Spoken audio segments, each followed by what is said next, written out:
அம்மா ஈவினிங்கா நம்ம ஒரு ரிசப்ஷன் போனோம்னு சொன்னல. ஆமா. அதுல வர எல்லாம் நல்லா அழகா ட்ரெஸ் பண்ணிட்டு வருவாங்க. நானும் அதனால நல்லா ட்ரெஸ் பண்ணிக்கோ. போமா அழகா நான் போயிட்டு பட்டி டிங்கரிங்ல பாத்துட்டு வரேன் பார்லர்ல. காசு இருந்தா கொடு.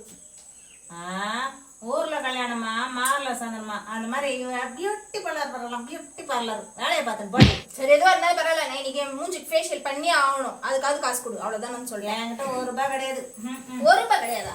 மாசம் 1ஆம் தேதி ஆனா வந்து சம்பளம் ஒரு பிரிக்காம கூட சம்பளத்தை வாங்கி வச்சுக்க தருது இல்ல. ஏன் மாசத்துல செலவுன்னு கேட்டா காசு தர மாட்டியா நீ? எனக்கு தெரியாது. எல்லாம் போய் காசு எடுத்துணும் போ. போய் தொலையிட்டோம். இதுக்கு ஒரு ₹2000 கொடுத்து தொலைவோம். கொடுத்துதான் ஆகணுமா? விடுமா ப்ளீஸ்மா.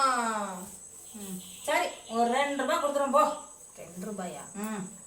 ₹2 கடலை மிட்டாய் கூட கொடுக்க மாட்டோம். ஐயோ அம்மா ஒரு ₹500 கொடுமா. ₹500? ₹500 இது வெறும் ₹2 நினைச்சிச்சோ. அவ்வளோ பெரிய அமௌண்ட் கேட்குறேன். சரி கொடுத்துறேன் போ. உன் அக்கௌண்ட்ல ஜிபே பண்ணிடுறேன். போ போ போ. சரி சரி கொடுக்குறியா?